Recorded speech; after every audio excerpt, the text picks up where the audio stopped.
Ça met un peu de temps. On est en direct. Bonjour, bonjour. Oh, il y a de la belle musique dehors. Dehors ou derrière? Non, c'est Ah, dehors. c'est dehors. Bonjour, bonjour. Pour ceux qui nous rejoignent, ravi de vous voir. Est-ce que ça fonctionne de ton côté? Est-ce que sur le retour c'est bon? N'hésitez pas à nous dire si vous nous voyez bien, si vous nous entendez bien. On va Et commencer dans quelques minutes. On Ouais. prend le temps que les gens arrivent. Ouais. N'hésitez pas à nous dire d'où vous venez, comment vous allez, si vous avez investi, où vous avez investi, comment ça se passe, tout ce qui vous passe par la tête. Si vous avez des questions déjà sur le marché, l'immobilier ou Livrac, tout autre sujet, effectivement. Thibaut. Toi. Ouais, sachant qu'on est en pause LinkedIn, hein, donc on n'a pas publié depuis un petit moment. Peut-être qu'on vous manque, c'est fort possible d'ailleurs. On reviendra d'autant plus fort. Bon, ça a l'air de fonctionner en tout cas. On va attendre 3 petites minutes, le temps que ça se lance. À 13h03, on lance. 13h03, on lance. On a de belles choses à vous dire, on a de beaux conseils à vous donner sur vos projets. Alors pour ceux qui ne savent pas de quoi on va parler, c'est en fait, il y a quelques semaines, on a demandé si vous aviez des questions sur vos projets, quels sont vos profils investisseurs et comment on pouvait vous aider à voilà, calibrer ce projet. Le but, c'est que avant que vous lanciez dans un tel projet, c'est d'avoir plus de clarté. Donc le but, c'est que voilà, en fonction de vous, de ce que vous avez rempli via un formulaire, on puisse calibrer ensemble ce projet-là. Donc on a sélectionné trois typeforms qui avaient été remplis, 3 formulaires, et on va pouvoir en discuter. Si on a le temps, on en fera un 4e, mais j'ai un énorme doute, puisque Thibaut parle beaucoup. Bon. Donc n'hésitez pas, hein. Bonjour à tous encore une fois, si vous avez des questions, d'où vous venez, comment vous allez, où vous avez investi, on a hâte de savoir tout ça. Trésor 2. D'ailleurs, je n'ai même pas demandé, mais comment tu vas? Je vais bien. Et toi? Je vois de retour de congé. Bah, pas tout le monde. Il y en a qui travaillent dur, il y en a qui ne se sont pas arrêtés. Mais c'est vrai que pour Thibaut et Adèle, ce n'est pas le cas. Des grosses pauses de 2-3 semaines Bon, à l'autre bout du monde. Oh, le tout plaît. Et la taxe carbone, enfin, l'impact carbone, hein, dans tout ça. C'est vrai. On en parle? On n'en parle pas. Après, je crois qu'il parlait de... Non, j'allais dire une bêtise. Je veux dire un déplacement par an, mais non, je crois que c'est 4 vols dans l'année. Je pense que dans une vie, je crois, pour avoir une cohérence. Déjà c'est bon, je suis dans les clous. Tu es dans les clous. Je l'arrête là.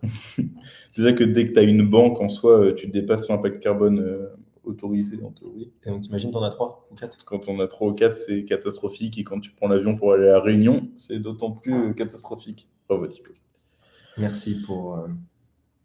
Bonjour à tous, bonjour Nicolas, bonjour Stéphanie. J'espère que vous allez bien.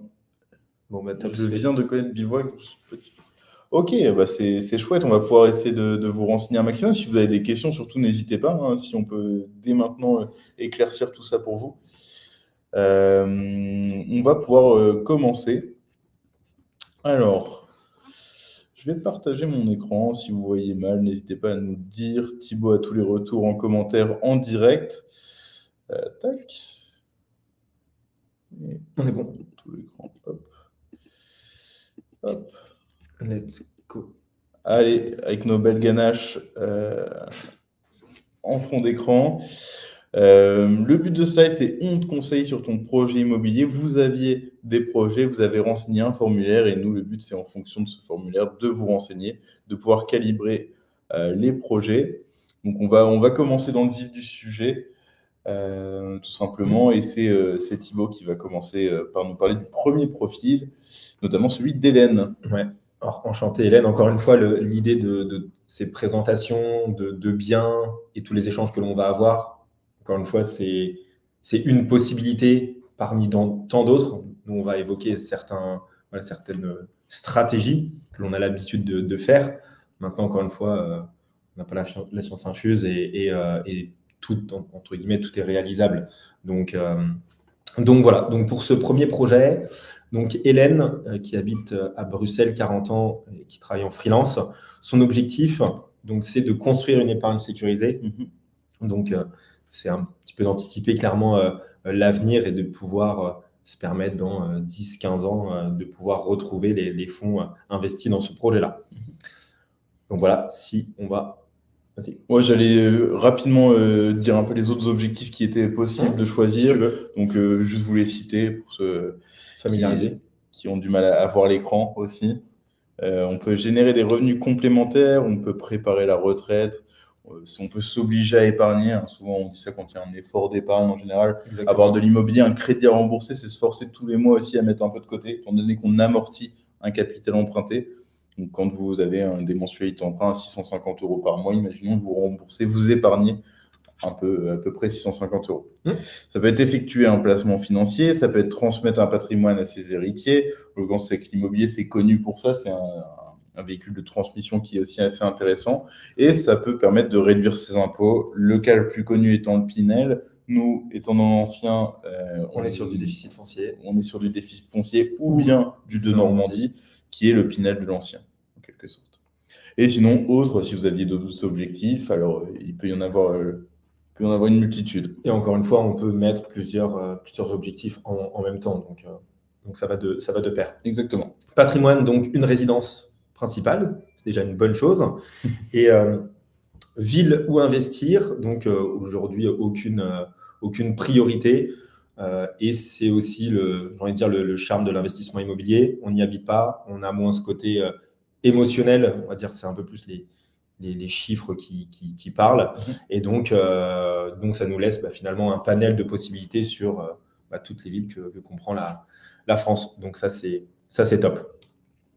Au niveau des critères, donc plusieurs critères ont été mis à disposition. Donc l'emplacement géographique, donc un emplacement premium, proche, on va dire, de gare, l'hypercentre-ville. Qualité patrimoniale du bien, donc là, on va être clairement sur qualité du bâtiment, que ce soit extérieur ou intérieur, au niveau des parties communes, des communs, mais également de l'appartement, du charme comme on peut avoir, ou moins sur d'autres bâtiments.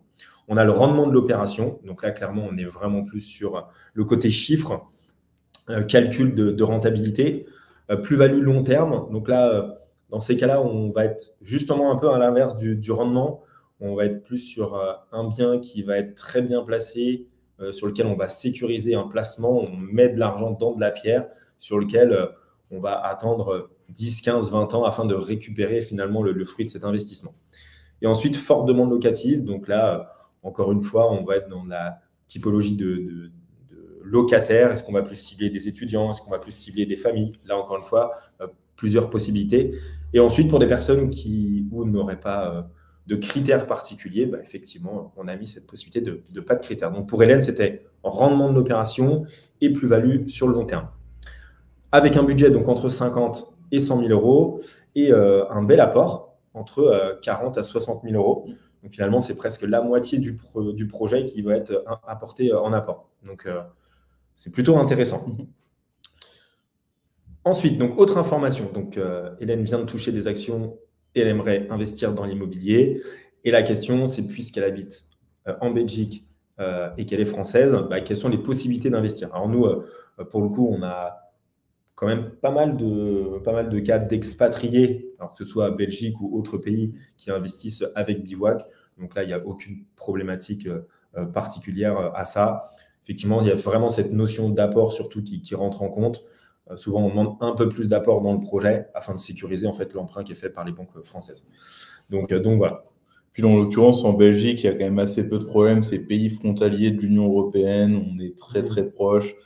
Il y a énormément de salariés français qui travaillent en Belgique et inversement proportionnel. Et aussi, il y a une autre question qui se pose là dans le profil d'Hélène, c'est le côté freelance qui peut avoir tendance à être plus difficile pour emprunter. Mais maintenant, il existe pas mal de courtiers. Nous, on a des courtiers partenaires chez qui on peut envoyer nos investisseurs. Dans tous les cas, première chose à faire en général, c'est d'aller voir sa banque historique. On a tous une banque historique que où nos parents avaient ouvert un compte. Et ensuite, voir un courtier pour challenger cette banque-là. C'est jamais une mauvaise idée d'étudier un maximum de possibilités, de s'ouvrir les portes pour trouver le meilleur financement possible. Ça va mettre un peu la pression à tout le monde et du coup, on risque d'avoir des meilleurs taux d'emprunt, etc., des meilleures conditions d'emprunt. Dans l'analyse qu'on peut en faire, déjà, Hélène possède déjà sa résidence principale, donc ça reste rassurant pour les banques. Ça, c'est juste un point positif qui est important à mettre en parallèle aussi du statut de freelance qui peut être, à l'inverse, un peu plus compliqué. Là, on a une compensation en quelque sorte. Il y a aussi un bel apport pour ce projet très rassurant pour les banques, mais surtout, ça va permettre de limiter le montant de l'emprunt.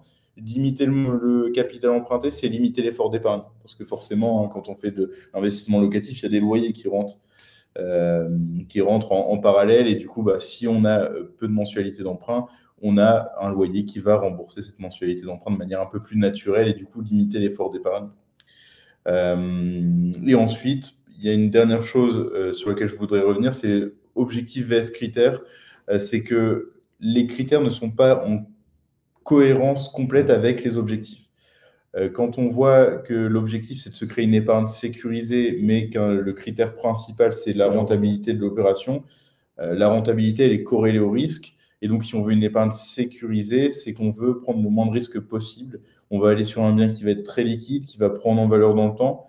Et du coup, ce n'est pas forcément sur ce type de bien qu'on va retrouver les meilleures rentabilités, parce que justement, on aura une rentabilité plus faible qui sera corrélée au fait qu'il y ait un risque faible. Donc, moi, mon conseil principal, avec une situation stable, d'autant plus aussi en freelance, ce serait de partir sur un premier bien LMNP dans une ville à taille humaine. On peut penser dans les villes bivouac à Troyes, Poitiers, Nancy, dans lesquelles on peut trouver des projets qui rentrent dans le budget d'Hélène, qui permettront d'avoir un projet ultra sécurisé et peu d'efforts d'épargne grâce à l'apport. Donc, en fait, le côté qu'on va chercher quand on veut de la rentabilité, en général, c'est se rapprocher de l'autofinancement, avoir potentiellement un cash flow positif. Ici, dans ce cas-là, vu l'épargne qu'on est prêt à injecter dans le projet, il n'y a même pas besoin d'aller chercher une rentabilité qui prête au risque. On l'aura déjà. Voilà, on peut aller chercher une rentabilité plus raisonnable, entre 5 et 7%, dans des villes à taille humaine où le prix au mètre carré n'est pas trop élevé, et avoir un projet plutôt serein, plutôt long-termiste, à l'inverse d'un projet très rentable. Ça ne veut pas dire que ce ne sera pas rentable, mais ce sera un peu moins. Hop, sélection des projets. On a sélectionné 2 projets avec Thibaut. Je vous ai cité Poitiers et Troyes juste avant. On a sélectionné dans ces 2 villes-là. On a des stratégies d'investissement chez Bivouac. On a 3. Il y a placement, équilibré et développement. Ça va du plus ou moins patrimonial et du plus ou moins rentable. Une stratégie de placement, c'est vraiment la valeur sûre. C'est un placement refuge où on va aller chercher des beaux biens qui ont le charme de l'ancien, mais qui ne vont pas forcément être aussi rentables qu'un bien dans une barre d'immeubles. On va chercher de la colocation, on va chercher une stratégie de location plus dynamique, plus risquée, quoi. Exactement. C'est aussi l'occasion pour nous, ce petit live, de vous montrer un peu le format de nos fiches d'investissement. Donc, à chaque fois qu'un de nos chasseurs immobiliers source un bien, on le met sous forme de fiche d'investissement. Et c'est ça que reçoivent nos investisseurs avant de se décider si oui ou non ils se lancent sur un projet Bivouac sur ces biens-là. Donc, le premier bien, il est à Poitiers. On est sur un petit studio de 16,4 mètres carrés à rénover. On peut toujours ouvrir les photos, bien entendu, pour pouvoir se projeter un maximum dans le bien et dans le projet. Le but, même si vous investissez à distance, d'autant plus que vous êtes en Belgique, le but, c'est de pouvoir aussi se projeter, même si on est loin du bien. Et pendant que nous, on absorbe tout ce qui va être charge mentale, partie chronophage de l'investissement locatif, typiquement visiter les biens, lire les PV d'AG, s'entretenir avec le notaire et faire les rénovations, etc. Donc, vous voyez qu'on est sur une copro qui est assez sympathique. On est dans l'hypercentre de Poitiers qui s'appelle le Plateau. On aura l'occasion d'en rediscuter. Vous avez toujours quelques indicateurs sur le projet, notamment le rendement brut. Là, ici, on a 8,53%. Donc, on est même au-delà des rentabilités que j'avais citées juste avant. Mais sur ce type de surface, on peut réussir à aller chercher de la rentabilité qui reste très intéressante. On est sur un faible total acquisition, donc ça, c'est très chouette, 84 682 €, ce qui reste très mesuré. Et on a un loyer mensuel de 440 € qui est prévu par notre chasseur Victor et les mensualités d'emprunt à taux d'emprunt classique de 432 €. Vu l'apport, ce sera nettement. Voilà, c'est ce que j'allais dire. Au vu de l'apport, nous, on part sur un ratio à 15-16% d'apport dans le projet. C'est souvent ce qui est demandé par les banques, effectivement, sur cette période. Donc, lorsque l'on a 40 à 60 000 € d'apport, on sait globalement qu'on va avoir presque deux fois moins de mensualité. Donc, derrière, comme l'a très bien expliqué Nicolas, on sait qu'on va avoir le loyer qui va largement payer la mensualité, puis plus les quelques charges à côté. Donc ça, c'est top. Exactement. On prend là aussi un peu de temps pour cette première fiche d'investissement et ce premier projet pour aussi montrer la structure de cette fiche et du live qu'on est en train de produire. On ira plus vite sur les prochaines, ne vous en faites pas. Du coup, quand on ouvre cette fiche d'investissement, on a toujours le petit mot du chasseur. À Poitiers, c'est Victor. À Troyes, vous verrez juste après que c'est Alexandre. Il nous dit que c'est une très belle opportunité. Il va citer quelques bullet points qui font que c'est bel et bien une bonne opportunité. Actuellement, on est sur un DPEG. DPEG, c'est pas terrible. Mais le DPE passera en F avec la réforme de calcul des DPE. Alors, ce n'est pas vraiment une réforme du calcul, mais une réforme des échelles de DPE. Donc là, naturellement, il passera en F. Et après travaux, bien sûr, nous, on s'engage minimum sur un DPE E, voire D, si c'est la volonté de l'investisseur. Suivant le projet, ça peut changer. Mais c'est minimum du E. On est Poitiers centre-ville. Alors, pour vous expliquer, le Poitiers, c'est très facile. On a le Clin qui passe juste ici, la gare qui passe là. Ça se croise ici et là. Et du coup, là, c'est le plateau, un petit triangle. Très sympa. L'hypercentre, centre historique en jaune. Et Poitiers, vous pouvez voir qu'il y a beaucoup d'églises, de cathédrales. Ça fait partie des villes au 100 clochers. Voilà. J'aime beaucoup cette anecdote. Il y a des églises partout, des petites places partout. C'est très sympa. On est sur un studio en placement pour un profil ultra sécuritaire. Toujours, première chose à faire quand vous souhaitez investir dans l'immobilier, connaissez votre profil. Si vous voulez de la rentabilité, mais que vous avez un profil sécuritaire, c'est qu'il y a quelque chose qui ne va pas, c'est que vous n'êtes pas en adéquation avec le projet que vous voulez réaliser. Donc, ça va être une catastrophe. Vous allez avoir de la charge mentale, vous n'allez plus vous en sortir. Donc, le but, c'est très important de se connaître soi-même. Ça fait un peu bateau comme ça, mais c'est réel. Et surtout qu'on est dans un premier investissement. Il y a eu l'achat d'une résidence principale. Donc, c'est bien de partir sur un budget à 100 000 euros pour mettre le pied à l'étrier. Mais maintenant, effectivement, le fait d'avoir un premier projet sécuritaire bien placé dans l'hyper-centre-ville fait que derrière, c'est rassurant, surtout pour vous qui commencez. Puis après, effectivement, si ça se passe bien, l'idée, c'est de pouvoir enchaîner si l'objectif est là. Exactement. On a ensuite une visite virtuelle du bien, donc on va y passer très rapidement. Là, en plus, on est sur un 16,4 mètres carrés, donc a priori, on a vite fait le tour. Mais le but, c'est là aussi, pour nos clients qui ne souhaitent pas visiter le bien, qui puissent se projeter un maximum. Vous pouvez visiter toutes les pièces. Ça, c'est des visites qui sont réalisées par nos chasseurs au moment du sourcing de la fiche. Les petits à propos du bien avec la copropriété, on est sur une petite copro. Qui dit petite copro dit en général charge assez faible. On est sur une année de construction assez ancienne. On est au rez-de-chaussée sur 3 niveaux au total. Vous avez du double vitrage partout. Vous avez le DPE du bien, le type de chauffage. Et ensuite, si vous avez un balcon, une terrasse, un ascenseur, une cave ou un stationnement, là, en l'occurrence, il n'y en a pas pour ce bien-là. Ensuite, on passe à l'aménagement, détail de travaux. Donc là, vous avez tout ce qui est prévu de changer dans le bien. L'ameublement, c'est toujours pareil. Donc c'est une simple phrase. Mais en gros, on ameuble bien pour que ça puisse plaire au plus grand nombre. Le but, c'est de renforcer encore la tension locative qu'il y a dans le quartier via un bien qui est au bout du jour. On passe ensuite à l'analyse du marché avec les différents projets qu'on a sortis les mois derniers sur Poitiers. Quelques indicateurs statistiques, donc on va y passer très rapidement, mais la part de locataires, un indicateur de tension locative, de locataires vs propriétaires. Poitiers, qui est une des villes avec la proportion d'étudiants la plus grosse en France, et donc forcément chez Bivouac, 27% d'étudiants et de jeunes actifs. Pourquoi ça prend de la valeur dans le temps? Vous avez le revenu annuel médian et l'évolution des prix de l'immobilier sur 5 ans, même si le passé ne présage pas du futur, ça donne quand même une bonne indication. Ouais, c'est clair. Maintenant, on passe au côté simulation financière, donc en fonction de la mise de départ, la durée d'emprunt, le taux d'emprunt et la revente prévue. On va vous modéliser un total acquisition, un bilan financier, une projection d'investissement. Si on passe du coup sur un apport, allez, on peut mettre 50 comme ça on est entre les deux, donc peut-être même 40 pour avoir une version un peu plus pessimiste du bilan financier. Ouais. Durée d'emprunt, on va rester sur du 20 ans. Le taux d'emprunt, on laisse aussi, même si je pense qu'on peut baisser un peu. On peut baisser un petit peu. On va dire qu'avec le côté freelance plus en Belgique, on peut laisser à 3,8. Au pire, toujours mieux d'avoir une vision pessimiste de son investissement. Comme ça, on a des bonnes surprises. C'est ça, exactement. Le total acquisition, avec un prix de vente FAI qu'on connaît bien sûr à l'avance, on a le mandat. La négociation envisagée de 500 €. Cette négociation envisagée, elle est déterminée par notre chasseur. C'est via son réseau qui la vend de ces négociations possibles. Ce n'est pas toujours dit qu'on l'atteigne, mais dans la plupart des cas, c'est le cas. Du coup, on a les frais de notaire, les frais de courtage applicables, les frais de garantie bancaire, travaux, mobilier, équipement et les honoraires bivouac. Ça vous donne un total acquisition, une petite modélisation du financement et on passe au bilan financier. Ça, c'est la partie la plus simple. Le bilan financier qui comprend les loyers mensuels, moins les mensualités d'emprunt, moins les charges récurrentes. Dans les charges récurrentes, on a les charges de copro qu'on connaît bien sûr à l'avance, la taxe foncière là aussi, et l'assurance propriétaire P&O. Si vous passez par nos partenaires, maintenant en général, la banque dans laquelle vous empruntez, elle va demander à ce que l'assurance soit chez elle, ça peut doubler plus ou moins le prix. On a 93 € de charges récurrentes. Moi, je vous conseille toujours d'activer les charges de gestion locative qui comprennent les frais de gestion et les frais de mise en location. Donc forcément, on réduit ces charges-là si vous n'avez pas de turnover, tout simplement parce que les frais de mise en location, c'est quand vous avez besoin de retrouver un nouveau locataire. Exactement. Pour ce type de bien, on va quand même changer de locataire tous les 1 an, 2 ans. Ouais, 1 an et demi, 2 ans. Ouais. Donc, suivant l'âge, parce que ça va être très étudiant. 16,4 mètres carrés, ça reste la chambre d'étudiant.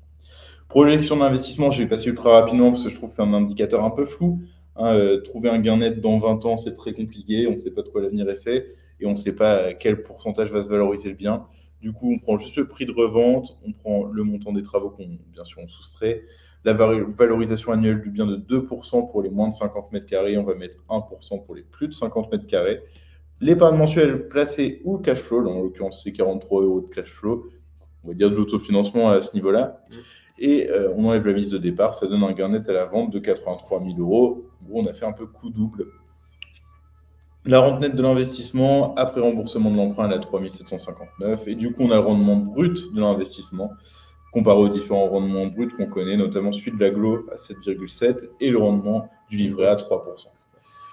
Voilà pour la fiche d'investissement. Nous, on a décidé de parler de rendement brut, donc c'est prix du bien plus travaux, les revenus annuels divisés par prix du bien plus travaux. Vous avez toutes les données pour pouvoir calculer le rendement net si vous le souhaitez, bien entendu. Voilà pour ce premier bien. Je pense que ça va être un petit peu juste si on présente les deux biens à chaque fois. Du coup, on va enchaîner. Alors, je vais encore parler un tout petit peu, ensuite je serai Thibaut. Il y a une petite question de Stéphanie. Ouais. Les projets que vous présentez sont des projets que vous avez en stock ou des projets en cours de la part de nos investisseurs? On a les deux pour le coup. On a des projets qui sont en cours de réalisation par nos investisseurs et à l'inverse, il y a des projets disponibles en stock. Même si Bivouac n'a pas de stock en soi, effectivement, des projets qui ont été visités hier ou fin de semaine dernière peuvent être des projets que l'on a sélectionnés aujourd'hui. Donc voilà pour répondre à votre question, Stéphanie. Exactement. On passe à Célia, qui n'est pas la Célia que vous voyez dans le chat, mais une autre, qui est ingénieure, qui a 26 ans, elle est en concubinage dans un appartement sur la région bordelaise. Alors, ce n'est pas son nom, ça c'est une indication, elle est importante, mais bon, on va voir les charges qui sortent de votre compte. Quand vous empruntez, vous avez quand même besoin de montrer vos livrets de compte. Et à ce moment-là, on voit quand même que vous avez des charges. Alors, si vous ne payez pas le loyer et que vous êtes hébergé à titre gratuit, c'est possible. Mais la banque, elle est quand même assez frileuse de ce point de vue-là. Elle va facilement demander soit un mot de la part de la personne qui vous loge à titre gratuit, mais elle va surtout se dire que dans quelques années, vous aurez un loyer. Ouais, c'est ça. À un moment donné. Elle a un revenu brut de 39 000 par an. Elle est en CDI hors période d'essai. Donc, ça, c'est une très bonne nouvelle pour emprunter. Ses objectifs, c'est générer des revenus complémentaires, préparer sa retraite et construire une épargne sécurisée. Donc, beaucoup d'objectifs. Patrimoine, ensuite, le but, elle n'est pas encore propriétaire. Les villes qu'elle a choisies, c'est Rennes, Poitiers, Angers et Nancy. Ses critères, le rendement de l'opération en 1 et la plus-value long terme en 2. Et elle a un beau budget de 150-200 000 € pour un apport assez faible pour le coup de 10 à 15 000 €. Les autres informations qu'elle nous donne, c'est soit de faire un investissement locatif dans une ville à taille moyenne, donc c'est bien en fonction de ce qu'elle a mentionné, et étudiante, faire des travaux dans le logement, le transformer en colocation, ça lui semble être une bonne opportunité, une bonne idée pour avoir un rendement important, et ce serait son premier investissement. Elle n'est pas spécialisée dans le bâtiment, donc elle veut connaître les critères indispensables à vérifier dans le logement avant d'acheter. Est-ce que tu veux nous parler déjà ces petits critères, ce qu'elle doit vérifier ? Alors, c'est très intéressant déjà dans la réflexion que Célia est là, parce qu'elle sait globalement qu'en faisant des travaux, en transformant l'appartement, en faisant une colocation, on va avoir un meilleur rendement. Donc déjà, effectivement, on est sur une bonne démarche. Donc voilà. Après, pour les questions concernant le logement et le bâtiment, effectivement, nos chasseurs, quand ils vont visiter, ils ont un certain nombre de critères indispensables à vérifier, que ce soit l'état de la copropriété, que ce soit l'état des communs, de voir si la copropriété est en bonne santé, s'il n'y a pas de ravalement de façade de prévu, s'il n'y a pas de défaut de paiement de la part des autres copropriétaires dans la copro pour éviter de subir un petit peu ces préjudices-là. Donc tout ça, c'est des éléments indispensables, clairement, et que l'on affine au fur et à mesure qu'on avance dans le projet. Certaines informations, on les a directement. Ça, c'est plutôt une bonne nouvelle. Certaines informations arrivent au compte-gouttes parce que le propriétaire vendeur, il n'a pas forcément toutes les infos, ou la copro n'a pas donné toutes les infos en temps et en heure. Donc effectivement, on affine. Mais c'est des bonnes questions pour débuter, en tout cas. C'est clair. Alors, l'analyse que l'on en fait, donc c'est déjà, première chose, c'est qu'effectivement, il faut anticiper certainement l'achat d'une résidence principale demain, donc limiter son effort d'épargne. Alors, ça revient effectivement tout à l'heure à cette notion de on n'a pas encore de loyer, on loge à titre gratuit, donc on anticipe un petit peu cette partie ou futur loyer ou achat d'une résidence principale. Après, limiter son apport, ça va aussi par cette notion de on veut un maximum de rendement, on veut aller chercher du rendement. Par contre, on sait bien qu'en ayant un objectif de revenus complémentaires, on sait qu'aujourd'hui, c'est une période qui est plus compliquée parce qu'on a des taux d'intérêt qui sont plus élevés que quand on investissait à 1,5 ou voire moins. Donc, effectivement, il faudra aller chercher une stratégie de location beaucoup plus dynamique et donc beaucoup plus risquée, comme tu le disais tout à l'heure. La colocation fait partie d'une des solutions pour aller chercher du rendement. C'est-à-dire que dans un seul et même bien, au lieu de louer ça à une famille, eh bien, on va optimiser les espaces pour passer de 2 chambres à 3 chambres. Finalement, au lieu d'avoir un seul et même loyer dans l'appartement, on va en avoir 3, voire 4, voire 5 en fonction de l'aménagement. Donc, effectivement, on va chercher du rendement. Par contre, il faut bien prendre en compte que la stratégie en colocation, elle a aussi des points de vigilance, c'est-à-dire qu'on va être déjà moins dans des bâtiments plus sexy, je ne vais pas dire moins qualitatifs, parce que ce n'est pas vrai, mais on a moins ce charme de l'ancien, le côté emplacement, puisqu'on va plutôt chercher les périphériques de ville, on va dire dans les zones résidentielles, étudiantes. On est dans des plus grosses copropriétés. Et le facteur important, c'est que si demain, il y a un des colocataires qui part courant du mois de décembre ou janvier, c'est toujours plus compliqué de retrouver un locataire à rentrer à cette période-là. Donc, c'est une très bonne solution pour aller chercher du rendement. Maintenant, il faut être en capacité en tant qu'investisseur de se dire, OK, si demain, j'ai un colocataire qui part de janvier en avril, est-ce que je suis impacté, on va dire, émotionnellement, psychologiquement et financièrement? Donc, et ça, c'est très important de le prendre en compte. Par rapport à, si vous voulez, un projet comme on a vu tout à l'heure, où on est un peu plus sur on est mieux placé, c'est bien pour un premier investissement. Effectivement, on aura de l'effort d'épargne, mais par contre, on aura moins de pression, on va dire ça comme ça. Donc, nos recommandations, donc c'est effectivement, on a 2 projets, soit l'achat d'une colocation, afin d'aller chercher la rentabilité, soit effectivement, on va chercher une petite surface LMNP avec un très bon emplacement pour limiter la gestion, limiter les risques et de se dire que voilà, à partir du moment où mon locataire y rentre, même s'il part, peu importe la période, c'est une petite surface, donc on va retrouver un locataire rapidement. Exactement. Et là encore, point hyper important, connaître son profil investisseur. D'ailleurs, Célia, si tu m'entends, est-ce que tu peux envoyer le lien du simulateur de profil qu'on a créé chez Bivouac? C'est celui de projet, mais celui de profil, parce que vous ne pouvez pas savoir combien de fois par jour ça nous arrive qu'on nous demande colocation avec forte rentabilité, mais que derrière, si on monte une barre d'immeuble ou un emplacement pas premium, on dit « Ah non, ça, c'est pas possible ».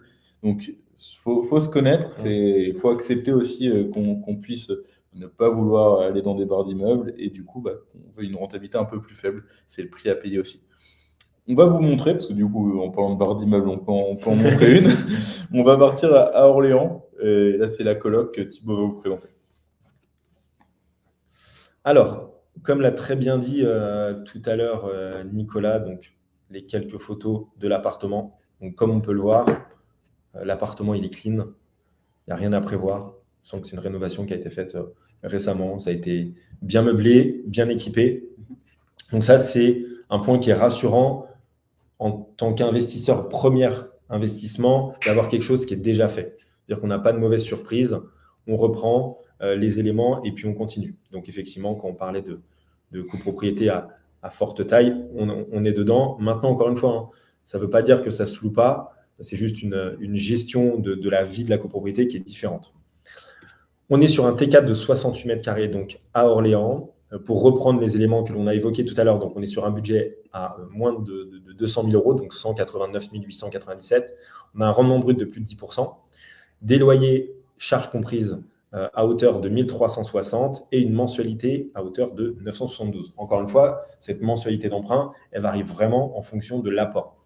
Plus on met d'apport, plus on diminue la mensualité d'emprunt, plus derrière on a de résultats positifs dans notre opération. Important de le signaler, donc on a toute la description du bien. Si on reprend la carte assez rapidement, donc à Orléans, comme vous pouvez le constater, on a l'hypercentre-ville, on a la gare qui est juste au nord de l'hypercentre-ville. En fait, on a deux poumons sur Orléans. On a le cœur ici et le deuxième poumon juste de l'autre côté de la Loire. Donc c'est un très bon emplacement de se retrouver à côté de la Loire, à côté de l'hypercentre-ville et à côté du campus de la Madeleine qui va ouvrir en 2025. C'est un campus de 4 à 5 000 étudiants. Donc finalement, la proximité est assez intéressante. Sachant que dans ce projet-là, aujourd'hui, tout est loué. On a déjà des locataires en place. Donc finalement, on achète un projet qui est déjà en route. Finalement, on achète et vous n'avez plus qu'à bénéficier des loyers directement. Maintenant, si on parle de la copropriété, elle a été ravalée et isolée. Donc, ça veut dire qu'on a un DPEC. Donc, c'est très, très bien. C'est hyper rassurant. Demain, vous, en tant que copropriétaire, de se dire, OK, le bâtiment, il est sain. Tout a été fait de très bonne manière et donc, on ne sera pas embêté dans les années à venir.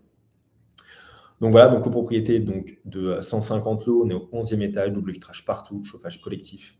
On a un balcon, ascenseur et DPEC. Donc, forcément, dans cet appartement, on ne prévoit rien puisque tout est vendu, meublé, je vais même dire avec les locataires.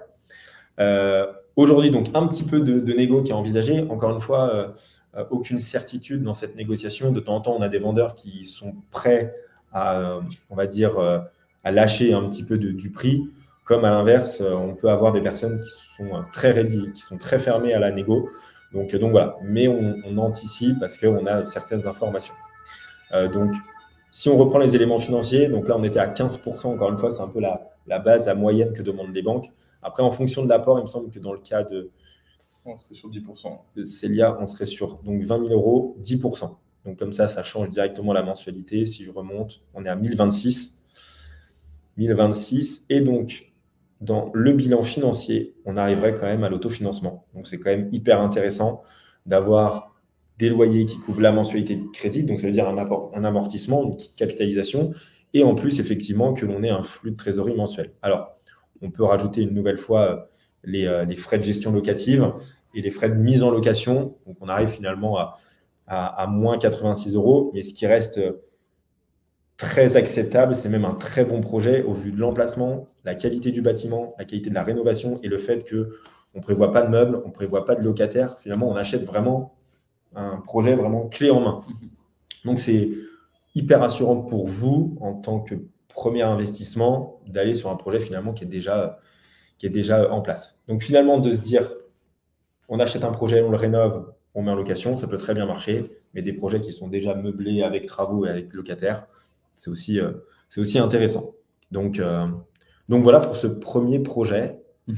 Tu as des choses à rajouter sur celui-ci? Non, vas-y, pendant que tu ouvres le deuxième, je vais répondre à une question de Arnaud Folquier qui nous dit « Bonjour, est-ce que Bivox s'occupe de trouver le bien et le locataire dans son accompagnement ?» Alors le bien, oui, bien sûr, ça fait partie prenante de notre accompagnement.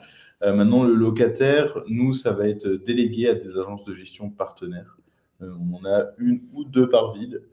Et c'est des agences avec qui on travaille depuis longtemps, hein, donc en qui on a grande confiance, avec qui ça se passe très bien. On bénéficiera tout de même du déficit foncier, nous demande Stéphanie. Alors, si c'est dans le cas de la colocation, non, on sera pas sur du déficit foncier puisque c'est la location nue. Et en plus, on n'a aucun intérêt puisqu'il n'y a pas de travaux. Par contre, dans le cadre du LMNP, du loueur meublé non professionnel, on a toute cette notion, donc pas de déficit, mais d'amortissement, que ce soit les murs, que ce soit le mobilier. Et donc, ça, c'est l'une des niches fiscales les plus intéressantes dans l'investissement immobilier. Donc, sur le cas de la colocation, on sera plus sur du LMNP, puisqu'on loue en meublé. Exactement. Des choses à rajouter? C'était très, très clair. Pour ce deuxième projet, on part sur un T2 de 40 mètres carrés à rafraîchir sur Nancy. Donc, comme on peut le voir, c'est ultra lumineux. C'est beau. On est au dernier étage. C'est une belle rénovation qui a été faite, qui n'est pas finalisée complètement. Donc, on voit les parties communes. Donc, c'est plutôt un beau bâtiment. C'est rassurant également d'avoir un peu plus le côté ancien que l'autre projet. Donc, projet à rafraîchir, on est sur un budget à moins de 120 000 €, une rentabilité à 7,83, loyer 600 €, donc charges comprises et mensualités d'emprunt 606. Là, on est à peu près à l'équilibre. Encore une fois, donc, la description de notre chasseur, donc c'est un 32 mètres carrés et un 40 au sol.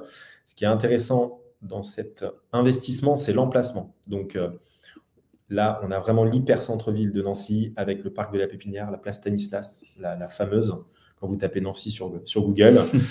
On a la gare et tout ce secteur-là, l'autre côté, c'est tout ce qui est parc Sainte-Marie et le nouveau centre thermal avec les différentes écoles. Donc, avec le Pôle Artem qui est ici, c'est une école des mines et d'arts et métiers. Donc, il y a plusieurs écoles.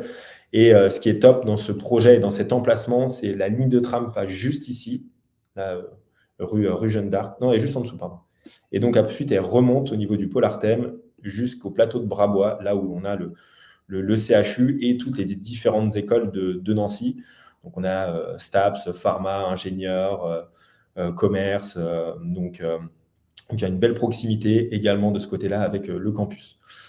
Au niveau de la copropriété, donc copropriété qui est bien entretenue, comme on a 16 lots seulement, on a des faibles charges de copro. Nos troisième étage, double vitrage partout, chauffage individuel et DPED. Nouvelle fois, c'est rassurant. On sait qu'on n'est pas limité en termes de travaux à faire dans les années à venir. Il n'y a pas d'interdiction, donc c'est rassurant pour tout le monde. Détail de travaux, remplacement des radiateurs, complément d'éléments de cuisine et retouche peinture. Effectivement, lorsqu'on va visiter, il y a tout, on essaye d'optimiser au maximum le budget travaux et surtout la qualité de finition du projet. Et dans ce cas, effectivement, on rajoute un petit peu de travaux. Et on va un peu plus loin sur l'analyse financière. Donc là, pareil, là, on est un peu plus dans le 15% correspond un peu plus à la mise de départ qui était demandée par Célia. On met toujours une durée d'emprunt à 20 ans et un taux d'emprunt à 3,8. Donc là, sur ce projet-là, effectivement, pas de négo pour plusieurs raisons. Soit il y a un vendeur qui est complètement fermé, soit c'est un bien off-market. Et donc, effectivement, on n'a pas encore… alors pour le coup, ça, c'est un bien qui est vendu. Je suis en train de me dire ça. Mais du coup, soit c'était un bien qui était en off-market et c'était le cas. Et donc, on a la primeur, mais c'est plus difficile de négocier parce que le vendeur, tant que ce n'est pas sur le marché, ça n'a pas été sur les différents sites d'annonces immobilières, il ne se sent pas pressé de le vendre. Donc, on a tout le détail du projet, les frais de notaire, les frais de garantie bancaire, les travaux, le mobilier, les honoraires avec le total acquisition. Donc, la mise de départ, le montant emprunté du coup. Donc, il y a 100 000. Et donc, on arrive finalement à un effort d'épargne de 203, sachant qu'encore une fois, on capitalise et on amortit 600 €. Et si on rajoute effectivement les frais de gestion locative, donc on est à moins de 156. Donc finalement, sur les deux projets, on a un projet sur lequel on va vraiment chercher énormément de rendement, mais qui est lié aussi à un peu plus de risque. Et on a un projet qui est je veux dire, plus safe dans la gestion, dans le turnover des locataires. Si on en retrouve un, on est garanti d'en retrouver un dans les 2 semaines qui suivent. Et c'est aussi rassurant encore une fois, pour vous en tant qu'investisseur, d'arriver et de se dire, OK, effectivement, s'il y a un locataire qui part en décembre, je suis sûr de le relouer en janvier. Donc c'est rassurant. Et donc, je peux même aller un peu plus loin. Si demain, c'est une copropriété qui accepte la location courte durée, on pourrait tout à fait se dire dans des périodes où mai, juin, juillet, août, c'est un peu plus dynamique pour la partie touristique, potentiellement le mettre en location courte durée pour aller chercher un peu plus de rendement et puis voir si c'est aussi une stratégie qui va être intéressante pour vous. Donc voilà, je ne sais pas si tu as des choses à rajouter ou des questions par rapport à… Non, c'était très bien résumé. Très très bien résumé. On peut passer au dernier profil, au dernier projet, pardon. C'est celui de Manon. Manon, donc 26 ans, habitant en région parisienne, auditrice et consultante en climat et durabilité. On est dans l'actuel, donc c'est top. CDI, donc hors période d'essai. Objectif, donc générer des revenus complémentaires, m'obliger à épargner et construire une épargne sécurisée. Ça, c'est top.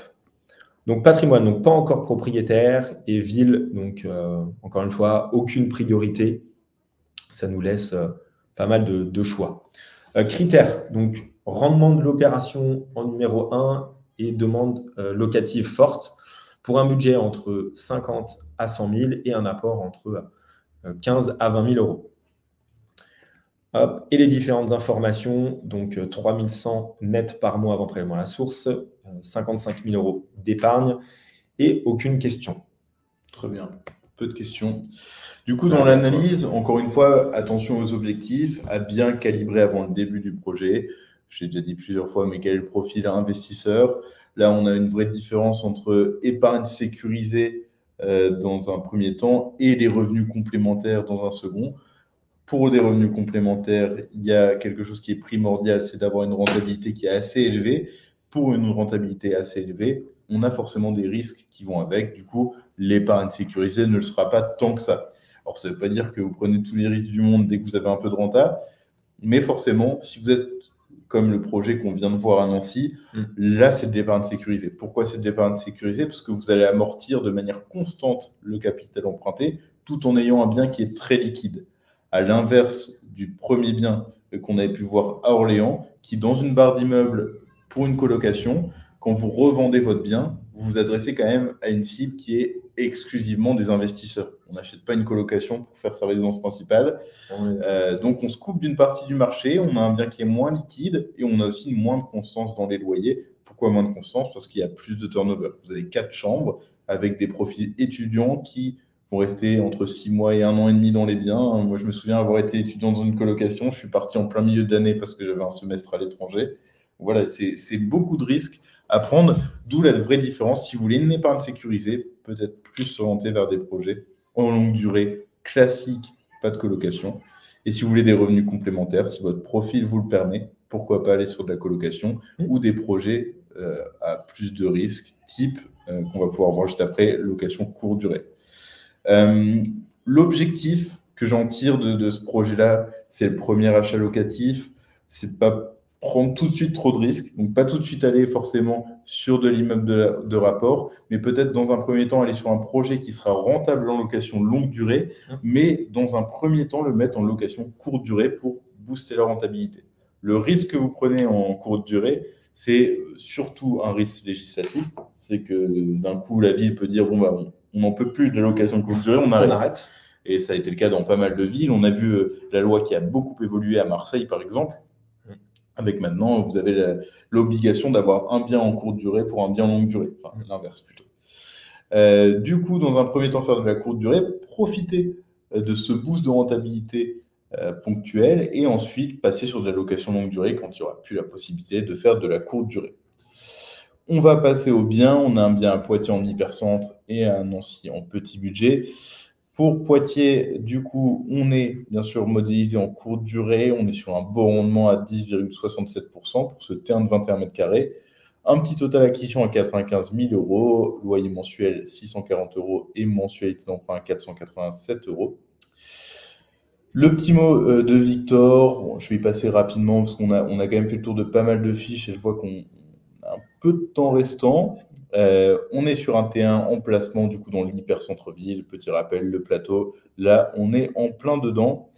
On est sur du 35 euros x 22 nuits, donc un taux de remplissage d'environ 66%, ça sort pas de nulle part, ça sort notamment de AirDNA, un site qu'on utilise qui nous permet de savoir les taux de remplissage en fonction des typologies des biens, en fonction des quartiers dans les villes, donc là c'est un taux qui est fiable, et c'est aussi l'expérience terrain de nos chasseurs, qui savent ce qui marche dans leur ville, ils l'explorent tous les jours et du coup ça fait qu'on se trompe très très rarement là-dessus. On enlève les frais de conciergerie, donc ça c'est ce qui est bien aussi dans l'Airbnb, c'est que la projection de loyer que vous allez avoir sur la fiche, elle est elle est assez précise. Il n'y aura pas besoin de rajouter les frais de gestion locative qui sont déjà inclus dans les frais de conciergerie.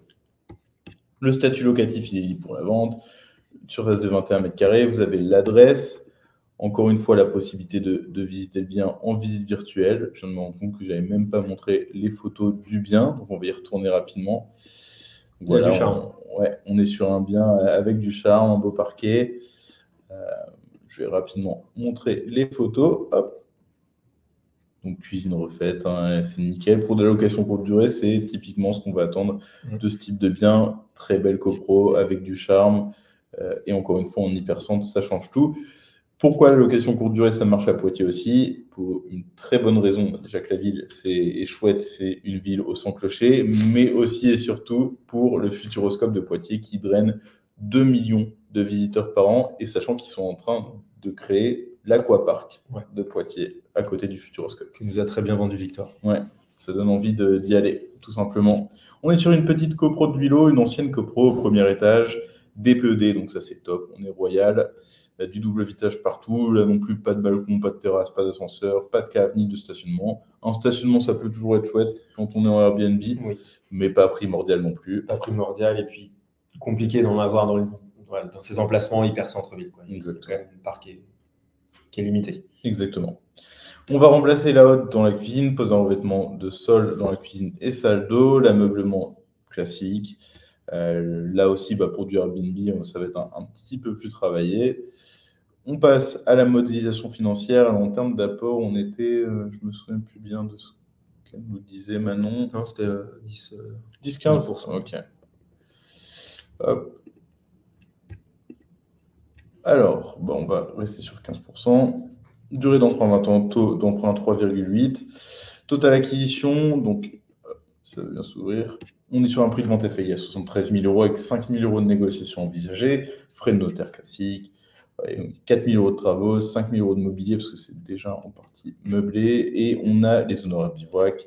Voilà le total acquisition. Et pour passer au bilan financier, on a un autofinancement, quasiment, un faible effort d'épargne, avec 640 € de loyer mensuel, sachant qu'on a déjà enlevé la gestion locative, c'est dans les frais de conciergerie, moins les mensualités d'emprunt, moins les charges récurrentes, ça nous donne 40 € d'effort d'épargne. Donc les charges de copro sont assez élevées pour une petite copro comme ça. Chauffage collectif. Chauffage collectif, c'est pour ça, exactement. Et du coup, forcément, vous pouvez toujours jouer avec l'apport. Si jamais vous cherchez vraiment l'autofinancement, vous pouvez toujours jouer avec l'apport. Si vous avez suffisamment d'apport ou suffisamment d'apport après opération, vous pouvez toujours jouer là-dessus. Et là, on se rapproche de l'autofinancement avec seulement 5% d'apport supplémentaire. Donc voilà pour ce bien. Est-ce qu'on a le temps peut-être pour le dernier? Est-ce que tu veux nous le faire, le dernier, pour que tu termines cette présentation? Je te laisse le début. Le dernier, oui, de Nancy. Le dernier. Alors, dernier de Nancy. Ça, malheureusement, c'est un bien qui a été vendu également. Donc, c'est un T2 de 40 mètres carrés à Vendœuvre-les-Nancy. Donc, tout de suite, ça peut faire peur, Vendœuvre-les-Nancy, mais loin de là, comme je vous l'ai dit tout à l'heure, Nancy, l'emplacement est juste topissime. Donc, on a la ligne de tram juste ici qui nous emmène donc au CHU, au plateau de Brabois. Donc, tout ça, c'est des emplacements sur lesquels on a énormément d'étudiants. Et la copropriété parle d'elle-même, puisque ce sont, donc là, malgré que ce soit un T2, donc c'est un beau T2, mais grossièrement, c'est de la petite surface exclusivement à destination d'étudiants jeunes actifs qui travaillent soit au CHU ou soit proche de Vendôme. Donc, on est sur un très, très bon emplacement. L'appartement, aujourd'hui, il est loué donc à une étudiante. Pour information, cette étudiante-là, ses parents étaient prêts à l'acheter tellement l'étudiante, elle s'y plaisait bien. Donc, c'est rassurant aussi pour notre acheteur d'avoir fait une offre sur ce projet-là, sachant que la locataire, donc même si ses parents ne l'achètent pas, on sait qu'elle va y rester parce que l'emplacement est bien, la copro est saine, l'appartement lui plaît bien, la configuration. Et donc, ça, c'est vraiment un plus, c'est encore une fois rassurant. Donc, l'appartement, il est déjà meublé. Si demain, la locataire part, on n'aura vraiment aucune difficulté à le relouer au même tarif et même, pourquoi pas, au-dessus. Donc, je n'ai pas de parler de chiffres. Donc, on est sur un projet à 93 000 pour 10% de rendement. Donc, 620 de loyer pour 477 de mensualité. Ça fait rêver, c'est pas mal. Ouais, c'est pas mal comme projet. Ensuite, Au niveau détail de la copropriété, donc rien à prévoir, chauffage et eau chaude collectif, donc également chauffage urbain de la ville de Vendeuvre. Ça, c'est bien aussi. Donc ça, c'est top, c'est écolo, ça, on aime bien. Donc ensuite, donc, une nouvelle fois, la visite virtuelle, on peut y passer. Donc là, c'est un beau T2 qui est traversant. C'est vrai qu'il est, il est nickel. En plus, on a un coin cuisine qui est séparé. Ça, c'est top. C'est pas mal comme logement étudiant. C'est pas mal. Il y a un salon, on peut recevoir des invités, et puis il y a des beaux volumes, et puis c'est bien divisé. De temps en temps, effectivement, on peut avoir la cuisine dans le salon, et puis une chambre un peu moins lumineuse. Là, pour le coup, non, elle est vraiment, vraiment top, cette copro et ce projet. Donc, comme on disait, donc, 2e étage sur 10, double vitrage partout, DPED, chauffage collectif, on a l'année de construction et le nombre de lots dans la copro. Et derrière, si on va sur les éléments financiers, hop, donc on est sur un projet à 72 000 €. Il n'y avait pas de négo du tout sur ce projet-là. C'est une succession. C'était une succession. Et donc, plusieurs vendeurs, certains étaient enclins à la négo, d'autres non. Donc, le projet est parti à 72 000 €.